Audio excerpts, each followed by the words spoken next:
प्यारे बच्चों, मैं रूपा चक्रवर्ती अपने और आपके YouTube चैनल हिंदी स्वरूपा में आपका स्वागत करती हूँ। आज हम लोग इस वीडियो के माध्यम से एक कविता आत्मत्राण का प्रश्नोत्तर पढ़ेंगे।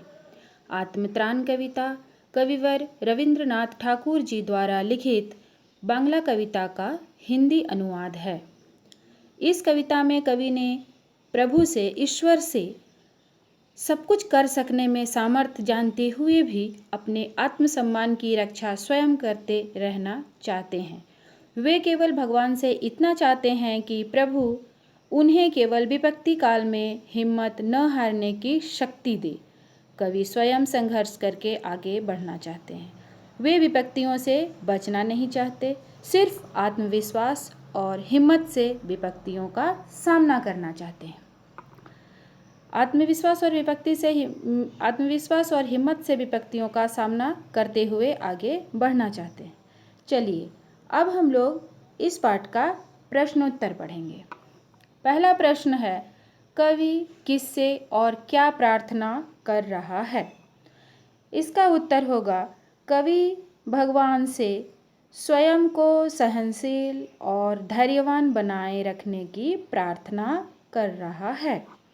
प्रश्न संख्या 2, कवि ऐसा क्यों कहता है? विपदाओं से मुझे बचाओ, यह मेरी प्रार्थना नहीं।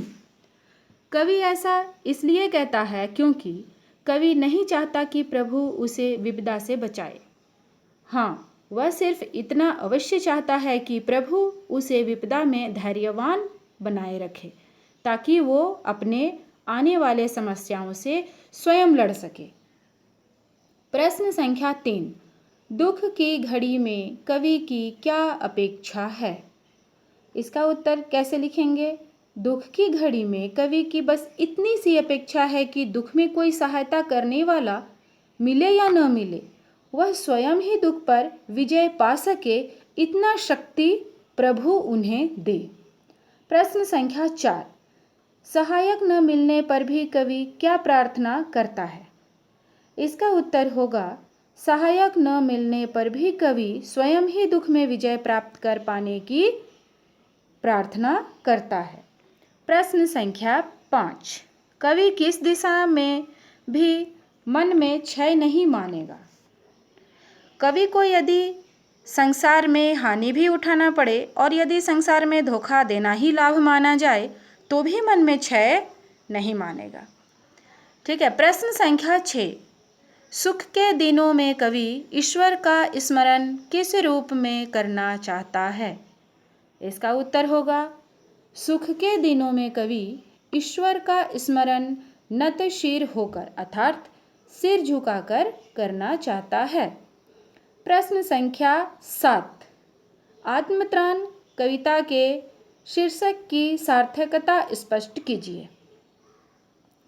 इसका उत्तर हम लोग कैसे लिखेंगे? आत्म अर्थात स्वयं और त्राण अर्थात उद्धार, कल्याण। तो इस प्रकार आत्मत्राण शब्द का अर्थ हुआ स्वयं का उद्धार, अपना कल्याण। इस कविता के माध्यम से कविवर रविंद्र ठाकुर ने स्वयं के कल्याण के लिए ईश्वर से प्रार्थना किया है। प्यारे बच्चों, एक अति आवश्यक बात, मैं इसी प्रकार आप लोगों के लिए हिंदी विषय से संबंधित भिन्न भिन्न अध्याय का प्रश्नोत्तर लेकर आती रहूँगी।